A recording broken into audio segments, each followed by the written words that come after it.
You are now listening to the Pure Gold Business Podcast, the show built for business owners who are serious about doing the work, the real work, of building something that lasts. Every week, we bring you straight talk on the systems, the strategy, and the mindset shifts that separate businesses that struggle from businesses that scale. I'm your host, Angelo Cottingham, founder of Pure Gold Business Solutions. And whether we're going deep on a concept, sitting down with a fellow business owner, or working through your challenges live on air, one thing stays the same. You're going to leave this show with something you can use. So grab a pen, grab a notepad, and get ready for today's show. What's good, everybody? Welcome back to the Pure Gold Business Podcast. Once again, I'm your host, Angelo Cottingham, business coach, consultant, and founder of Pure Gold Business Solutions. And if this is your first time tuning in, I want to welcome you to the show. This podcast exists for one reason and one reason only: to give small business owners the structure, the systems, and the straight talk they need to build something real. Not inspiration, not hype, not the kind of content that makes you feel good for 20 minutes and then you go right back to doing the same things you were doing before. Real, practical, actionable. That's the promise of this show. That's the promise of Pure Gold Business Solutions. Now, last episode, I introduced the Pure Gold Growth System, the framework that I use to assist all of my partners in growing and scaling their businesses. I broke down the 4 pillars: leadership, operations, marketing, and sales. And I talked about why most businesses struggle. Not because the owner isn't working hard enough, not because the market is too competitive, not because they don't have a good product, but because they're missing a foundation. They're trying to build on sand instead of bedrock. If you haven't heard episode 1 yet, do yourself a favor, go back and listen to it first. It will make everything we talk about today click even harder. Today, we are going deep on pillar number 1, the leadership pillar. And I'm going to be very specific. I'm not just going to give you a motivational talk about what great leaders do. I'm going to tell you exactly what's broken in most small businesses, why it's broken, and what you need to put in place to fix it. By the end of this episode, you're going to see your business differently. I promise you that. Let's get into it. I want to start with a scenario, and I also want you to be honest with yourself as I walk through it. You're running a business. Things are moving. You've got a team. Maybe it's 2 people, maybe it's 10. And on the surface, it looks like things are working. But then something goes wrong. A client doesn't get followed up with. An order doesn't go out on time. A task that was supposed to be done 2 weeks ago is still sitting there untouched. A ball got dropped and it cost you. Maybe it cost you money. Maybe it cost you a client. Maybe it cost you your peace of mind for a week. And your immediate reaction, the thing you feel before you even think about it, is frustration at your team. You go to that person and you say, "How did this happen? I needed this done. Why didn't you do it?" Or maybe you don't say it out loud. Maybe you just think it. But the assumption is there: somebody on my team dropped the ball. I'm not here to tell you that's wrong. That's a very human reaction. That's what it feels like in the moment. But I am here to tell you that in most cases, not all, but most, the reaction is pointing you in the wrong direction. Because here's the question that most business owners never stop to ask: did I build a process for this? Not who dropped the ball. Did I build a process for this? Because if the answer is no, if there was no documented process, no clear expectation, no system in place to make sure it happened, then the ball was always going to drop. It wasn't a matter of if, it was a matter of when. You just hadn't seen it yet. Most business owners think that their team is the problem. It's usually the systems. And that is exactly what we're going to unpack today. Let me start with a concept that I think is the most important thing a business owner can internalize, and it is this: your business is a system of systems, and the quality of your output, The quality of your product, your service, your client experience, your team's performance is directly tied to the quality of the systems you've built. That's not a metaphor, that's a literal description of how a business operates. Every single thing that happens in your business, from the moment a lead comes in to the moment a client pays their invoice, runs through a series of steps. And either you design those steps intentionally or you evolve by accident. There is no third option. The question is whether the system you're running is the one you actually want. Most small business owners, when they're honest, will tell you that their systems evolved by accident. They did something once, it kind of worked, so they kept doing it that way. Then they hired someone and showed them how to do it the same way, not because it was documented anywhere, but because they just walked them through it. Then that person trains the next person. And by the time you get 3 or 4 people down the chain, the original thing you were doing has been altered, diluted, and misinterpreted so many times that it barely resembles what you intended. It's like playing a game of telephone. That is how business developed what I call drift. The business drifts away from the standard without anyone realizing it because the standard was never written down. It only lives in the owner's head.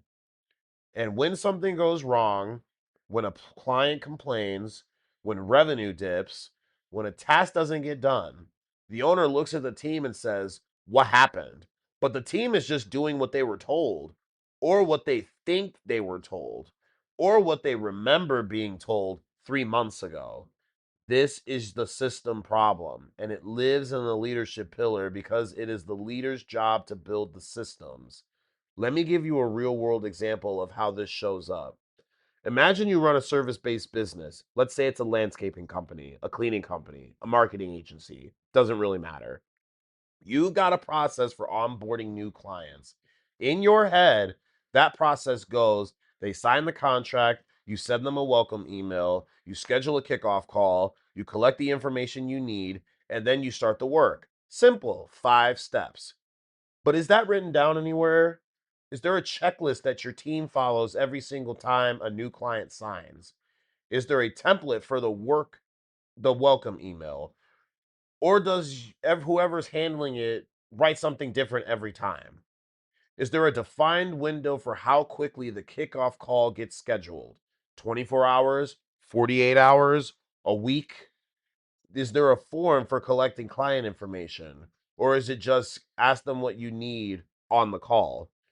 If the answer to most of those questions is no, you don't have an onboarding process. You have an idea of an onboarding process. And the difference between those two things is the difference between a client who feels well taken care of from day one and a client who gets a patchy, inconsistent experience that erodes their trust before you've even started the real work. Here's what makes this really difficult for business owners to accept. When you're the one doing everything, when you're the one sending the welcome email and scheduling the kickoff call and collecting the information, you do it consistently because you know exactly what you're doing. You've done it 100 times. It's in your muscle memory. The problem starts the moment you hand it off to someone else because what's in your muscle memory is not automatically in theirs. And you haven't built the process. If you taken everything in your head and put it on a paper, then you're not delegating a system, you're delegating a hope. You're hoping they'll do it the way you would do it. You're hoping they'll ask the right questions. You're hoping they'll use good judgment. You're hoping they'll figure it out. And sometimes they will, but hope is not a management strategy.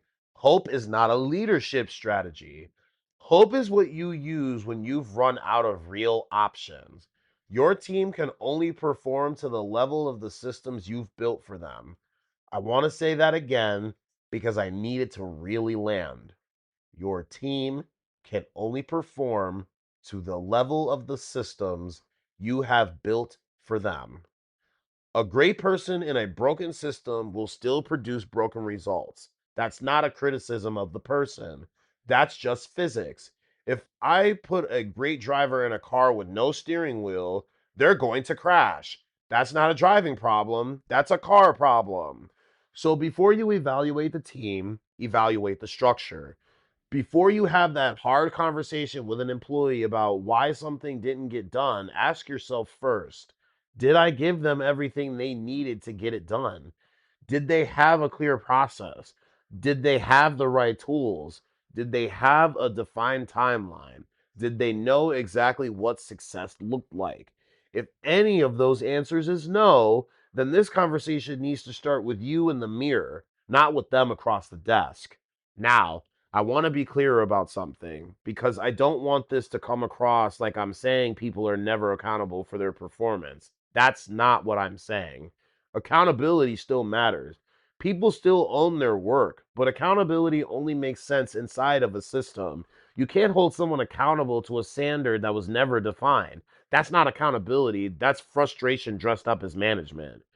Real accountability comes after you've done your job as a leader, after you've built the process, communicated the expectations, and put the right tools in place. Then, and only then, can you hold people to the standard with a full confidence that the standard was clear. That's the foundation. That's what we build in the leadership pillar, and that's what makes everything else possible. Let me talk about leadership itself for a minute because I think the word gets thrown around so much that it's lost some of its meaning. When people think about leadership, especially in a small business context, they think about personality. They think about the owner who walks up into the room and everybody straightens up. The person who gives the big speech that gets the team fired up. The charismatic founder who leads by sheer force of will and vision. And look, I'm not saying that stuff doesn't matter. Personality does matter. Presence matters. Vision absolutely matters. But here's the thing, none of that sustains a business. Charisma gets people excited, structure keeps the business alive. I have seen businesses run by incredibly charismatic, passionate, inspiring owners, owners who are genuinely great at what they do, that are a complete mess internally. The team doesn't know what they're supposed to be doing. No one can answer what the goal is for the month. There are no processes written down. Every day is a new fire drill. And the owner spends all their time putting out fires instead of building the business because they're only one who knows how anything is supposed to actually work. That's not true leadership. That is dependency. The business is dependent on the owner for everything, and the owner is a prisoner of their own business. What does all of that boil down to? A business you cannot scale. Real leadership, the kind that builds sustainable businesses, is about environment. Leadership isn't about managing people, it's about building the environment where people can actually succeed. Think about that word, environment. Not just tasks, not just goals, the environment, the conditions, the culture, the structure that surrounds your team every single day. When you walk into a business that's really well led, you can feel it. There's a clarity to it. People know what they're doing, they know why they're doing it, they know what good looks like. They're not waiting to be told what to do next. They're already doing it because the systems are clear enough that they don't need to ask. That clarity doesn't happen by accident. It's built intentionally by the leader. And it comes down to three things. I want you to write these down if you can, because these three things are the foundation of the entire leadership pillar. Number one, a clear target. Number two, clear expectations. And number three, clear accountability. Without all three of those things operating together, you don't have a led business. You have a business that is running on hope and personality. And I already told you what I think about hope as a business strategy. Let me go deep on each one. A clear target. This sounds so obvious that people skip right past it. Of course, I have a goal. Of course, I know where I want the business to go. But that's not what I'm talking about. I'm not asking whether the owner has a goal. I'm asking whether the team has a goal. If I walked into your business right now and I asked every single person on your team, what is the business trying to achieve this month, this quarter, this year? How many of them could give me a confident, specific answer? In most small businesses, the honest answer is one person, the owner, maybe two if there's a manager involved. But here's why that's a problem. When your team doesn't know the goal, they can't prioritize toward it. They can't make decisions with it in mind. They can't see how their individual work connects to the bigger picture. So what happens? They just do their job. They do what they're told. They clock in, they do their tasks, they clock out. And when someone outside the norm comes up, or something outside the norm comes up, something that requires judgment, they either do nothing and wait for direction, or they make a call based on their own guess about what matters. Neither of those is what you want. You want a team that is oriented toward a shared destination. You want a team where every person understands not just what their job is, but why it matters, how it connects to the number, how their performance affects the outcome. When this alignment exists, everything changes. People take ownership differently. They make better decisions. They catch things that would have otherwise missed. And they hold each other accountable, not because you force them to, but because they care about the shared goal. That starts with you communicating the target clearly, regularly, and out loud. Now, clear expectations. This is where so many leaders drop the ball, ironically. They hire someone, they give them a title, they tell them what the job is in general terms, and then they expect performance.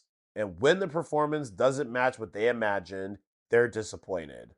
But nobody told that person what great looked like in their role. Nobody showed them the standard. Nobody gave them a clear picture of what success means, specifically, measurably, in terms they can actually act on. Clear expectations are not a job description. A job description tells people what their responsibilities are. Clear expectations tell people what excellent performance and those responsibilities look like. There's a huge difference. Your job is to handle customer service is a responsibility. Every customer inquiry gets a response within 2 hours. Every issue gets resolved or escalated within 24 hours. And every resolved ticket gets a follow up to make sure the client is satisfied. That's an expectation. You see the difference? One tells people what box they're in.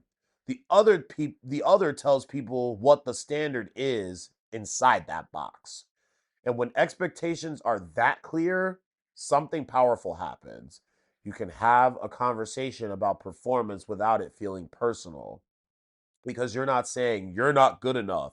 You're saying, here's the standard we agreed on, here's where you are relative to that standard, and here's what we need to work on. That's a coaching conversation, not a disciplinary one. That's how you build a team culture instead of walking on eggshells culture. Lastly, let's cover clear accountability. Accountability gets a bad reputation because most people have only experienced it done wrong. They've experienced accountability as a gotcha, as a way to catch people doing something wrong so you can punish them for it. That's not really accountability, that's more like surveillance. Real accountability is a system just like everything else. It's a regular rhythm of check in, measuring progress against the expectations and the target, acknowledging wins and addressing gaps early before they become big problems. Real accountability is proactive, not reactive. It doesn't wait until something goes wrong to have the conversation. It has the conversation consistently, so nothing ever has a chance to go that wrong in the first place. And when you build accountability as a system, when it's just the way things work around here, it stops feeling like something being done to people. It starts feeling like something people are a part of because they are. When you have a clear target, clear expectations, and clear accountability all working together, you have created an environment where people can actually succeed. Not because they're being managed into it, but because the environment itself supports it. That is what leadership at the highest level looks like. Without those three things, you're not just hoping, you're actually leading. And hope as I mentioned, is not a business strategy. I want to take a minute to talk about something that doesn't get discussed enough: the actual cost of a weak leadership position in a small business. Because I think a lot of owners know their leadership systems are underdeveloped, but they either tell themselves they'll fix it later or they don't fully appreciate how much it's costing them right now. So let me put some numbers on it. Not real numbers, because every business is different, but let me paint the picture in a way that makes this concrete. Think about all the time you spend as a business owner dealing with problems that should have been prevented, client complaints that could have been avoided with a better process, mistakes that had to be corrected because expectations weren't clear, decisions you had to make yourself because nobody else knows what the right call is, conversations you have to have over and over again because nothing was ever documented. Now add up all of that time. For most business owners I work with, it's somewhere between 10 and 20 hours a week just on stuff that shouldn't require the owner's involvement at all, but does because the systems aren't there. 10 to 20 hours a week. That's 10 to 20 hours you're not spending on growth, not spending on strategy, not spending on things that actually move the needle. You're spending it in maintenance mode, holding everything together because the foundation isn't solid enough to hold itself. And it's not just time, it's energy. It's the mental load of being the person who has to know everything, decide everything, fix everything. That's exhausting and it leads to burnout fast. And burnt out business owners make bad decisions, and bad decisions cost money. There's also the cost of turnover. When people don't have clear expectations, when they don't know how their performance is being measured, when accountability feels arbitrary, they leave. Good people leave because good people want to be in an environment where they can do great work. And every time someone leaves, you spend time and money replacing them, onboarding them, getting them up to speed, only for the cycle to start over if the underlying leadership systems don't change. And then there's the cost of missed opportunity, the clients you didn't get because your client experience was inconsistent, the referrals that didn't come because your delivery wasn't reliable enough, the revenue you left on the table because your team wasn't focused on the right things. All of that traces back to the leadership pillar, to the foundation.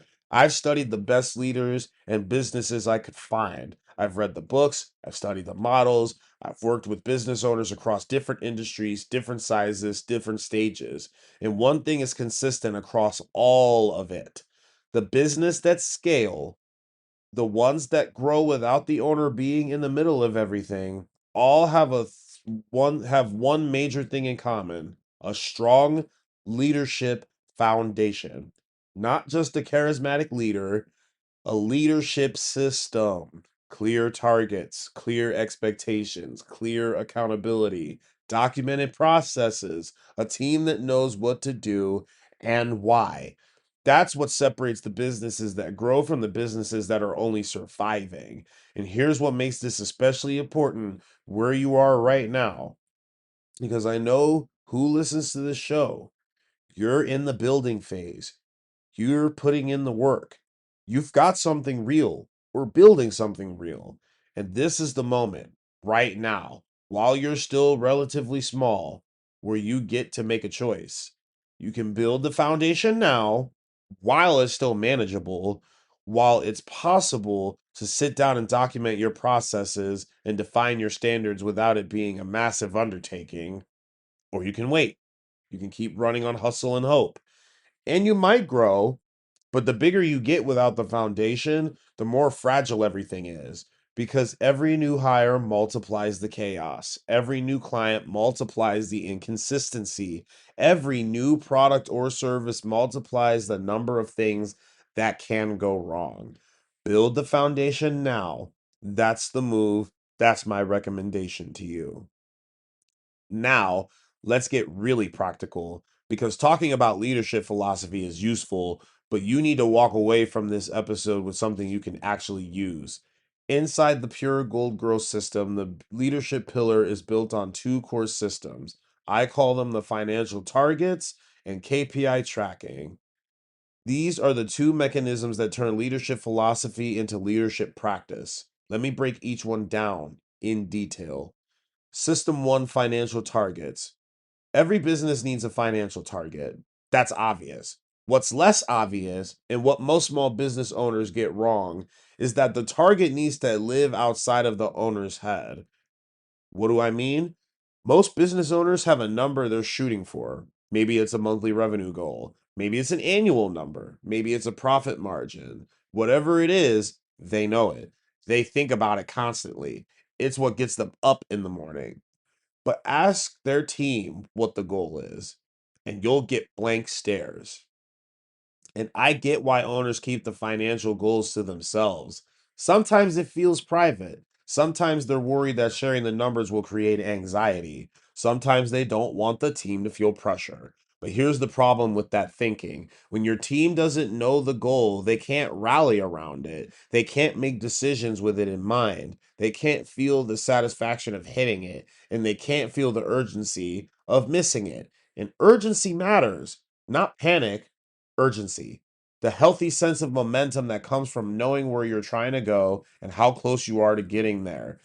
When the team knows the goal and can see the progress, accountability becomes a culture, not a conversation. I'm going to keep saying this until it resonates. Let me explain what that means in practice. Imagine you're running a business and your team knows that the goal for the month is $50,000 in revenue, and they can see in real time, or at least weekly, where the business is relative to that number.